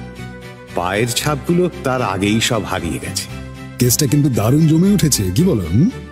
মনে হচ্ছে ডান দিকের এই ধূসর বাড়িটাই লজ। আচ্ছা, আমি বরং একটু মোরানের সঙ্গে কথা বলি, হয়তো একটা ছোট্ট চিঠিও লিখে ফেলতে হবে। তুমি আগে ক্যাবে গিয়ে বসো, আমি চট করে একটু ঘুরে আসি। প্রায় 10 মিনিট পরে আমরা আবার ক্যাবে করে রসের দিকে রওনা দিলাম। হোমসের হাতে তখনও সেই জঙ্গলে কুড়িয়ে পাওয়া পাথরটা। কি চলছে ওর মাথায়? লেস্ট্রেড, মনে হচ্ছে এটা তোমার কাজে লাগবে। খুনটা এই পাথর দিয়ে করা হয়েছে। এই পাথরটা? কিন্তু এর কোথাও তো কোনো দাগ নেই। না, তা নেই। তবু আমি জানি, কারণ পাথরটার নিচে ঘাস গজাতে শুরু করেছিল। মানে মাত্র কয়েকদিন আগেই সেটা এই জায়গায় ফেলা হয়েছে। আশেপাশে এমন কোনো চিহ্ন নেই যেখান থেকে এটা গড়িয়ে এসেছে বলে মনে হয়। আর এই পাথরের আকার, ওজন সবকিছু সিনিয়র ম্যাকার্থির আঘাতের সঙ্গে ভীষণভাবে মিলে যায়।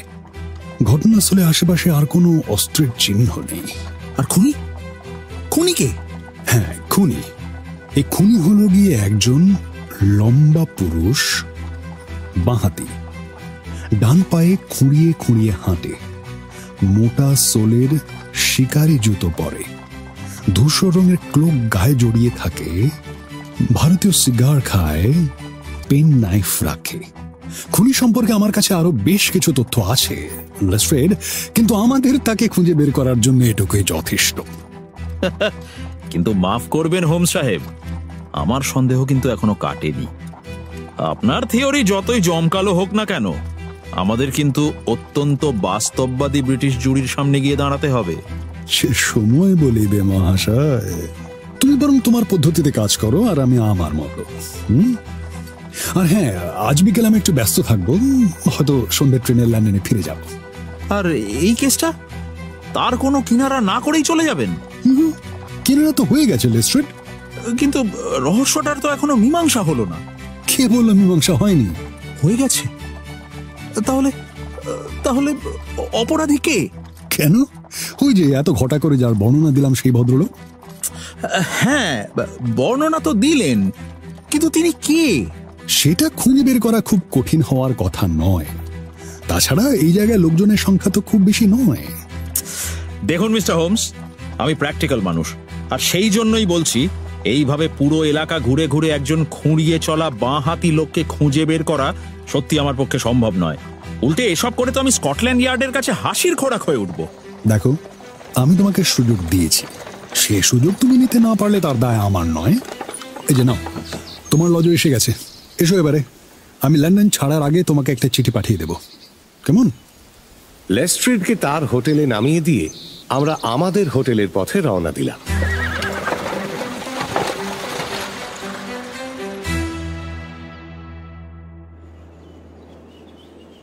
দুপুরের খাবার টেবিলে সাজানোই ছিল। হোমসকে কেমন যেন চুপচাপ গভীর চিন্তায় নিমগ্ন দেখাচ্ছিল। মুখে যেন এক ধরনের অস্বস্তির ছাপ, যেন এমন এক সমস্যার সম্মুখীন হয়েছে যার সমাধান সহজ নয়। দেখো ওয়াটসন, এই মামলায় দুটো জিনিস আমাকে শুরুতেই নাড়া দিয়েছিল।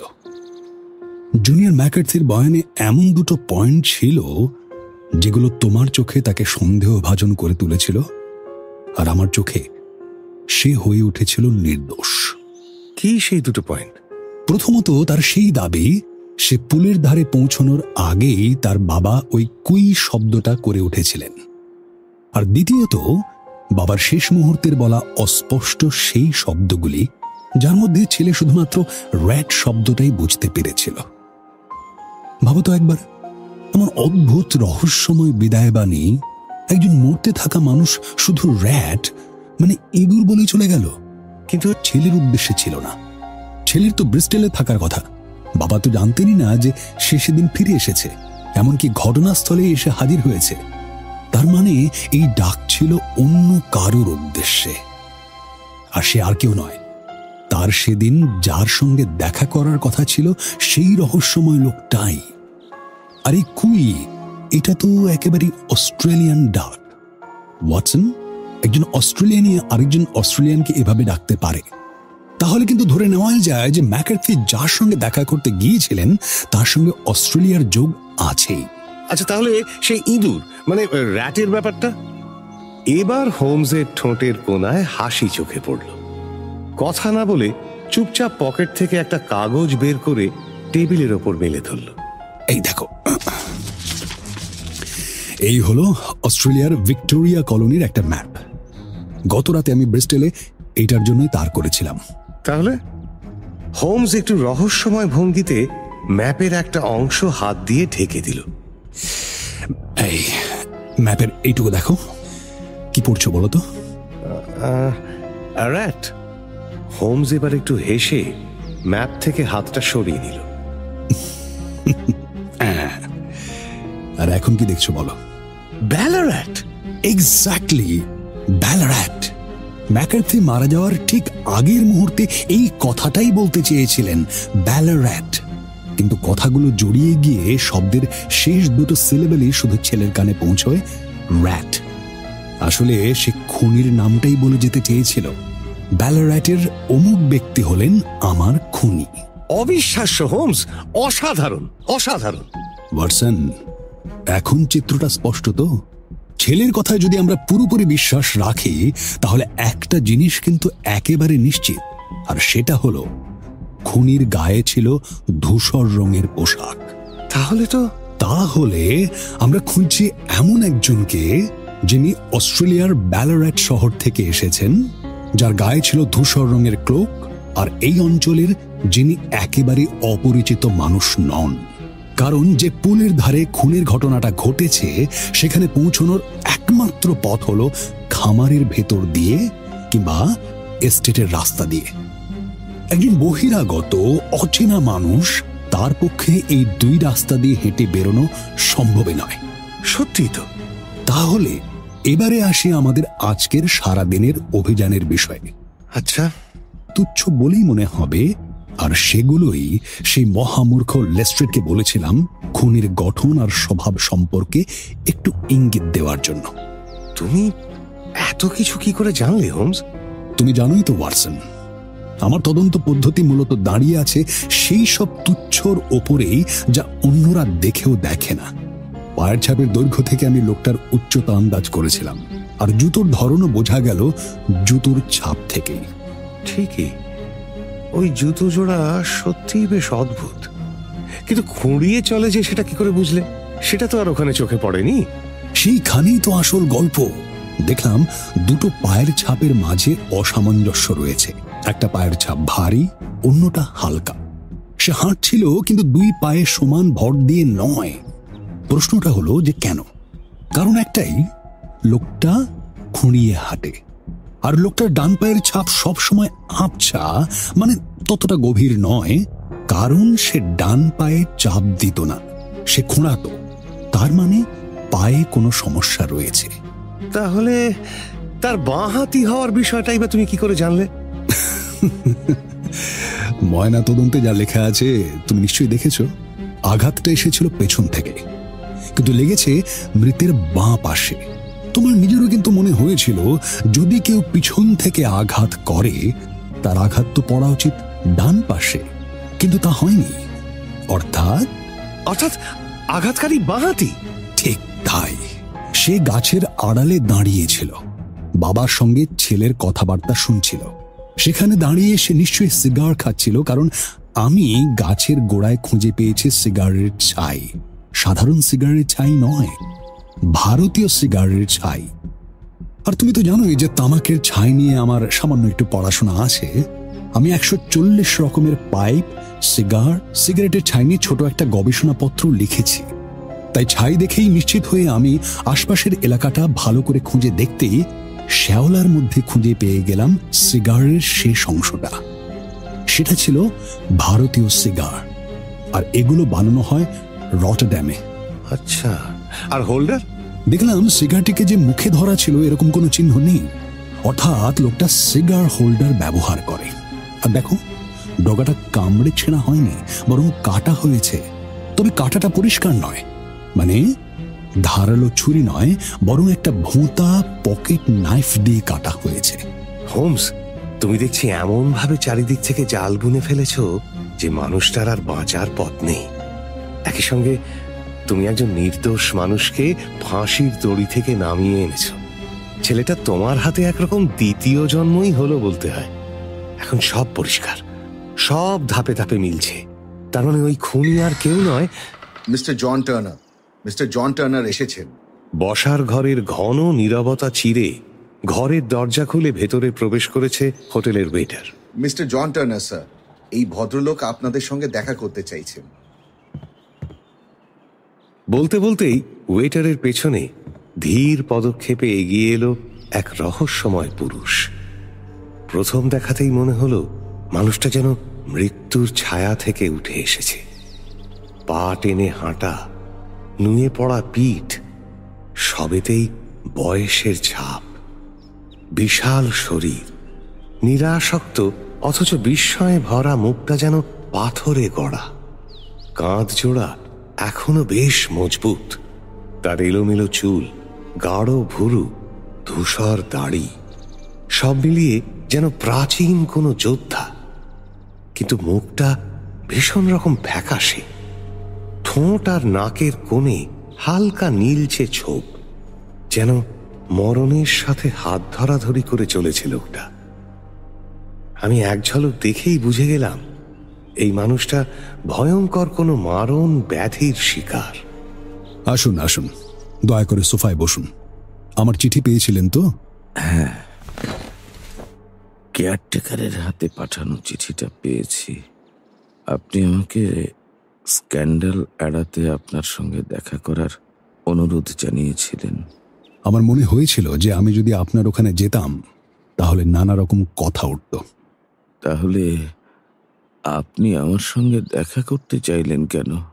মিস্টার টার্নার প্রশ্নটা করলেও তার চোখ বলে দিচ্ছিল যে তিনি এই প্রশ্নের উত্তর জানেন, এবং তিনি এও জানেন যে তার সময় শেষ। হ্যাঁ, আপনি যা ভাবছেন ঠিকই ভাবছেন। আমি ম্যাকার্থি সম্পর্কে সবকিছুই জানি। কথাটা যেন বজ্রপাতের মতো আছড়ে পড়ল ঘরে। টার্নার কেঁপে উঠে দুহাতে মুখ ঢেকে নিস্তব্ধে কাঁপতে লাগলেন। কিছুক্ষণের নিস্তব্ধতা কাটিয়ে ভাঙা গলায় বলে উঠলেন, ঈশ্বর দয়া করুন। সত্যি বলছি, আমি কখনোই চাইনি ছেলেটার ক্ষতি হোক। আমি শপথ করে বলছি, যদি পরিস্থিতি একেবারেই ওর বিপক্ষে যেত, আমি... আপনার মুখে এটা শুনে ভালো লাগলো। বিশ্বাস করুন, আমি আজই সবকিছু বলে দিতাম, যদি না আমার মেয়ের কথা ভাবতে হতো। ওর মনটা একেবারে ভেঙে যাবে, ছিন্ন ভিন্ন হয়ে যাবে যেদিন জানতে পারবে যে আমি একজন অপরাধী, আমি একজন খুনি, আর আমাকে এর জন্য গ্রেপ্তার করা হয়েছে। ব্যাপারটা ততদূর নাও গড়াতে পারে। দেখুন টার্নার সাহেব, আমি কোনো সরকারি তদন্তকারী নই, আর আমি যতদূর জানি আপনার মেয়ে আমাকে এখানে আসতে অনুরোধ করেছিল, তাই আমি এখন ওর পক্ষ নিয়েই কথা বলছি। এই মুহূর্তে আমার মূল উদ্দেশ্যই হলো যেভাবেই হোক তরুণ ম্যাকার্থিকে ফাঁসির হাত থেকে বাঁচানো। আমার সময় প্রায় ফুরিয়ে এসেছে। অনেক বছর ধরে ডায়াবেটিসে ভুগছি। ডাক্তার বলেও দিয়েছে খুব বেশি হলে মাসখানেকের বেশি আয়ু আমার নেই। তবু আমি শেষ সময়টা নিজের বাড়িতেই কাটাতে চাই, জেলের চার দেয়ালের মধ্যে নয়। হোমস উঠে এসে টেবিলের কাছে বসল, হাতে কলম আর সামনে কাগজের তাড়া। তাহলে এবার সত্যিটা বলুন টার্নার সাহেব, আমি এই কাগজের সমস্তটা লিখে রাখবো আর আপনি তাতে সই করবেন। ওয়াটসন সাক্ষী বাঁচানোর আর কোনো উপায় থাকবে না। আমি কথা দিচ্ছি, একান্ত প্রয়োজন না হলে এই স্বীকারোক্তি কখনোই প্রকাশ্যে আনা হবে না। সেই ভালো। মামলা আদালতে গড়ানো পর্যন্ত আমি বাঁচব কিনা জানি না, তবে আমার আর কিছু এসে যায় না। শুধু আমি চাই না অ্যালিস এই ধাক্কাটা পাক। আমি আপনাকে সবকিছু খুলে বলছি মিস্টার হোমস। ঘটনার সূত্রপাত আজকের নয়, কিন্তু আমি বেশি সময় নেব না। আপনি ওই বুড়ো ম্যাকার্থিকে চিনতেন না মিস্টার হোমস? সে ছিল যাকে বলে সাক্ষাৎ শয়তান। ঈশ্বর যেন এমন লোকের খপ্পরে কাউকে না ফেলেন, শত্রু কেউ না। 20 বছর ধরে সে আমাকে তার মুঠোয় করে রেখেছে, আর আমার জীবনটা তিলে তিলে শেষ করে দিয়েছে। আগে বলিনি কিভাবে আমি ওর নিয়ন্ত্রণে চলে গেলাম। সেটা 60-এর দশকের শুরুর দিকে। সোনার খনিগুলোয় দিন রাত খোঁড়াখুঁড়ি চলছে। তখন আমার বয়স কম, রক্ত গরম, দুঃসাহসী, ভালো খারাপ কোনো কাজেই না নেই। পয়সা রোজগারের চেষ্টায় খারাপ লোকেদের খপ্পরে পড়ে গেলাম। মদ খেতে শুরু করলাম। ভাগ্য যে খুব একটা প্রসন্ন ছিল তাও নয়। খনি থেকে কিছুই পেলাম না। শেষে চলে গেলাম বনে। একটার পর একটা খারাপ কাজের সঙ্গে যুক্ত থেকে বলা যায় ডাকাতে পরিণত হলাম। আমরা 6 জন।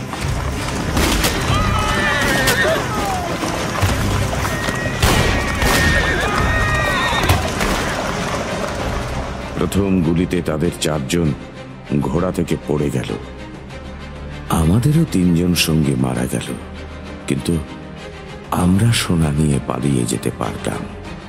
আমি তো সন্দেহের ঊর্ধ্বে থাকলাম, আর তারপর ইংল্যান্ডে চলে এলাম। এখানে এসে আমি আমার পুরনো সঙ্গীদের থেকে একেবারে আলাদা হয়ে এক শান্ত জীবন শুরু করলাম।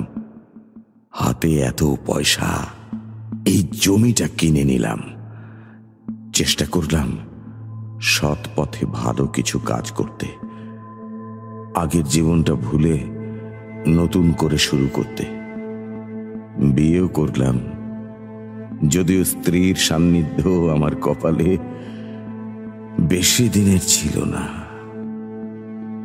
কিন্তু তিনি রেখে গেলেন আমাদের ছোট্ট অ্যালিসকে, আমার মা মরা মেয়েটা। সেই কম ছোট্ট বয়স থেকেই তার নরম হাত দুটো দিয়ে আমাকে ক্রমশ ভালোর পথে নিয়ে যাচ্ছিল। এক কথায় আমি নতুন জীবন শুরু করলাম। এই পর্যন্ত সবই ঠিকঠাক চলছিল, কিন্তু ওই যে ভাগ্য বিরূপ হলে যা হয়, হঠাৎই আমার পুরনো জীবনের অতল থেকে ম্যাকার্থি ফিরে এলো। ব্যবসায়িক কাজে শহরে গেছিলাম সেদিন। সেখানেই রিজেন্ট স্ট্রিটে ওর সঙ্গে দেখা। গায়ে পোশাক বলতে প্রায় কিছুই নেই, পায়েও জুতো নেই বললেই চলে। আমার কাঁধে হাত রেখে ম্যাকার্থি বলল, আমরাই এখন থেকে তার পরিবার। সে আর তার ছেলে, তাদের দুজনকেই এখন থেকে আমাকেই দেখতে হবে। আর তাতে যদি আমি অস্বীকার করি, ইংল্যান্ড আইনের দেশ, আর চারপাশে সর্বক্ষণ পুলিশের চোখ, এক ডাকেই তারা চলে আসবে। তারপর বাবা আর ছেলে চলে এলো আমাদের ওয়েস্ট কান্ট্রিতে। আমি কিছুতেই তাদের এড়াতে পারলাম না। আমার সবচেয়ে দামি জমিতে আজও ভাড়া না দিয়েই বসে আছে। আমার জীবনে শান্তি নেই, ঘুম নেই। ক্রমেই শরীর ভাঙতে শুরু করলো। যেদিকেই ফিরি দেখি সেই লোকটার বাঁকা হাসি আমার কাঁধের পাশে ঝুলছে। অবস্থা আরো খারাপ হলো যখন অ্যালিস বড় হতে লাগলো। ও বুঝে গেল পুলিশের ভয়ে যতটা না, আমি তার চেয়ে বেশি ভয় পাচ্ছি যদি আমার মেয়েটা আমার অতীত সম্পর্কে জেনে ফেলে। সে যখন যা চাইতো আমাকে বিনা বাক্য ব্যয় সেসব দিয়ে দিতে হতো। জমি, টাকা, বাড়ি। ক্রমশই আমার ধৈর্যের বাঁধ ভাঙতে শুরু করেছিল। শেষমেশ সে এমন এক জিনিস চাইল যা আমি দিতে পারতাম না। সে চেয়েছিল অ্যালিসকে। ওর ছেলে তখন বড় হয়েছে, আমার মেয়েও। আর আমার যেহেতু শরীর অত্যন্ত ভেঙে গেছিল, তাই সে ভেবেছিল আমার মৃত্যুর পর তার ছেলেকে আমার সব সম্পত্তির উত্তরাধিকারী করবে, আর এটাই হবে তার মোক্ষম চাল। কিন্তু আমি সেখানেই দাঁত চেপে রইলাম। না, আমি ওর ওই কলুষিত রক্ত আমার পরিবারের সঙ্গে মেশাতে পারি না। ছেলেটার বিরুদ্ধে আমার সত্যি কিছু বলার নেই। সে ভালো ছেলে, কিন্তু তার ধমনীতেও যে বয়ে চলেছে ওর বাবারই রক্ত। ওদের সম্পর্ককে মেনে নিতে না পারার জন্য সেটাই যথেষ্ট। আমি আমার সিদ্ধান্তে অনড় থাকলাম। ম্যাকার্থি হুমকি দিল, আমিও তাকে বলে দিলাম, যা ইচ্ছা করো। আমাদের দুই বাড়ির ঠিক মাঝখানটায় যে পুলটা রয়েছে, সেখানে আমাদের দুজনের এই নিয়ে একটা চূড়ান্ত সিদ্ধান্তে আসার কথা স্থির হলো। আমি যখন সেখানে পৌঁছলাম, দেখলাম সে তার ছেলের সঙ্গে কথা বলছে। আমি একটা সিগার ধরালাম আর একটা গাছের আড়ালে দাঁড়িয়ে রইলাম যতক্ষণ না সে একা হয়। কিন্তু বাপ ছেলের কথা শুনতে শুনতে আমার ভিতরের তিক্ততা যেন ফেটে বেরোতে চাইল। তুই সাহস পেলি কোথা থেকে এমন কথা বলা? আমার ছেলে হয়ে? হ্যাঁ, আমি তোমারই ছেলে, কিন্তু আমি কোনো মিথ্যে সম্পর্কের ওপর আমার নিজের জীবন গড়ে তুলতে পারবো না। আর এটাই আমার শেষ কথা। এত বড় আস্পর্ধা! How dare you! আমার ছেলে হয়ে? তোমার ছেলে মানে কি তোমার সব কথা শুনতে হবে? হ্যাঁ হবে, তোর ভালোর জন্যই বলছি। মেয়েটাকে যেভাবে হোক বিয়ে করে নে, ওর বাপের কিছুই করার থাকবে না। শোন আমার কথা। বাবা, তোর এত বড় আস্পর্ধা, আমার গায়ে হাত তুলবি? এর জন্য তোকে এত বড় করেছিলাম আমি। You scoundrel! যাবে না। Come back! Come back! সে তার ছেলেকে কি বলছিল জানেন? বলছিল যেন আমার মেয়েকে যেভাবে হোক পটিয়ে নিয়ে বিয়ে করে ফেলে, যেন মেয়েটার মতামতের কোনো দামই নেই। সে যেন রাস্তার একটা এলেবেলে মেয়ে। রাগে আমি পাগল হয়ে যাচ্ছিলাম। ভাবতেই পারছিলাম না আমি আর আমার প্রাণের চেয়ে প্রিয় মেয়েটা এমন একজনের করুণার হুমকির মধ্যে বাঁধা পড়ে আছি।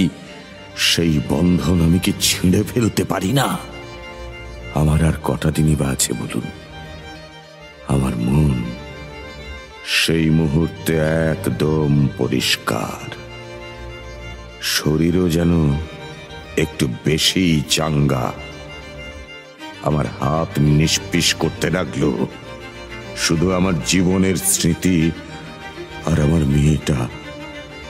আমি যদি এ দুটোই কোনোভাবে রক্ষা করতে পারতাম, শুধু যদি ওই নোংরা মুখটাকে চিরকালের মতো চুপ করাতে পারতাম।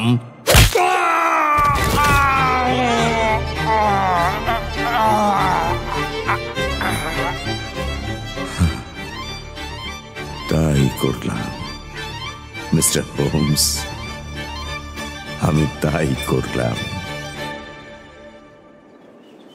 বিশ্বাস করুন, যদি দরকার হতো আমি বারবার তা করতাম। আমি পাপ করেছি জানি, কিন্তু সেই পাপের প্রায়শ্চিত্ত করেছি দিনের পর দিন। কিন্তু অতীতের যে জাল ছিঁড়ে আমি বেরিয়ে এসেছিলাম, আর যে জালে ম্যাকার্থি আবারও আমাকে বেঁধে ফেলে, কেউ যদি সেই জালের মধ্যে জড়িয়ে পড়তে হতো, সেটা আমি কিছুতেই সহ্য করতে পারতাম না। আমি ওকে মেরে ফেলেছি মিস্টার হোমস, আর এর জন্য আমার কোনো দুঃখবোধ নেই। লোকটা ছিল একটা বিষাক্ত জানোয়ার। ওর মাথায় আঘাত করার সঙ্গে সঙ্গে ওর চিৎকারে ওর ছেলেটা ফিরে আসে, কিন্তু ততক্ষণে আমি জঙ্গলের ভিতরে ঢুকে গেছি। তবে পালাতে গিয়ে আমার ক্লোকটা ওখানেই পড়ে গেছিল। পরে খুব তাড়াহুড়ো করেই আমায় ওটা ফেরত নিয়ে আসতে হয়েছে মিস্টার হোমস।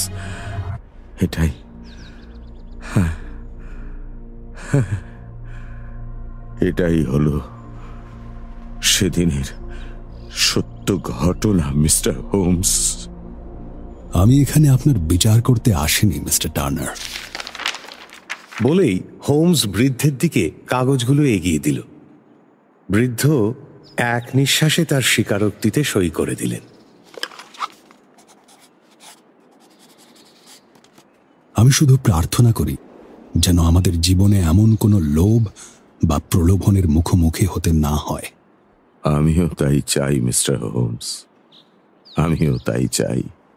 কিন্তু আপনি এবারে কি করবেন? আপনার শারীরিক অবস্থার কথা মাথায় রেখে আমি কিছুই করব না। আপনি নিজেও জানেন মিস্টার টার্নার, খুব শিগগিরই আপনাকে এই কাজের জন্য জবাবদিহি করতে হবে, এমন একটা আদালতে যার সামনে হাজারো আদালত ছোট। আমি আপনার এই স্বীকারোক্তি নিজের কাছে রেখে দিচ্ছি। যদি ম্যাকার্থিকে শেষমেশ দোষী সাব্যস্ত করা হয়, তাহলে হয়তো আমাকে এটা ব্যবহার করতে হবে, না হলে এটা আর কেউ কোনো দিন দেখবে না। আপনি বেঁচে থাকাকালীন কিংবা আপনার মৃত্যুর পরেও আপনার এই গোপন সত্য আমাদের আমাদের মাঝেই সুরক্ষিত থাকবে। বিদায় মিস্টার হোমস। ডক্টর ওয়াটসন, দুগুলিতে এটা মনে করে শান্তি পাবেন যে আপনারা আমার অন্তিম সময়ে কি চরম শান্তি এনে দিয়েছিলেন, আর সেটাই আপনাদের সেই বাকি পথটুকু সহজ করে দেবে।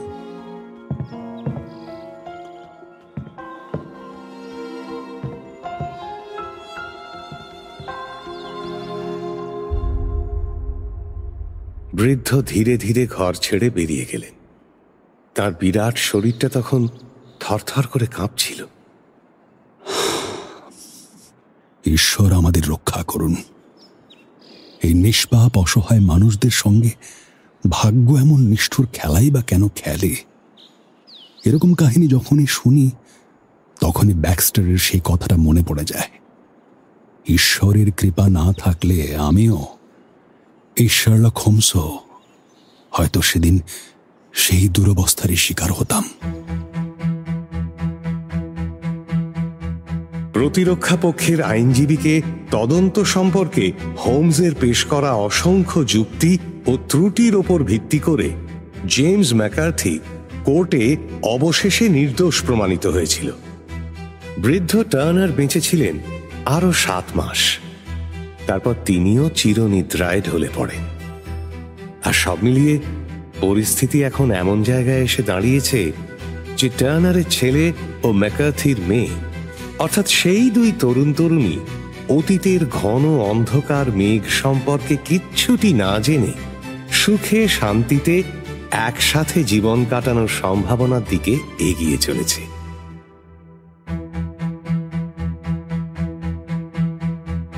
সানডে সাসপেন্সে আজ শুনলেন শার্লক হোমসের adventure the Boscombe Valley mystery.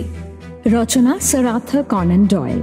Sherlock হোমসের চরিত্রে Arpan Kumar Sharma, doctor John Watson Shekhar, Mrs Watson Indrani, inspector Lestrade Indranil Bhaduri, Charles McCarthy Sakshya, James McCarthy Anwesh Dey, Alice Turner Mohor, John Turner Utpal Sarkar, coroner অগ্নি।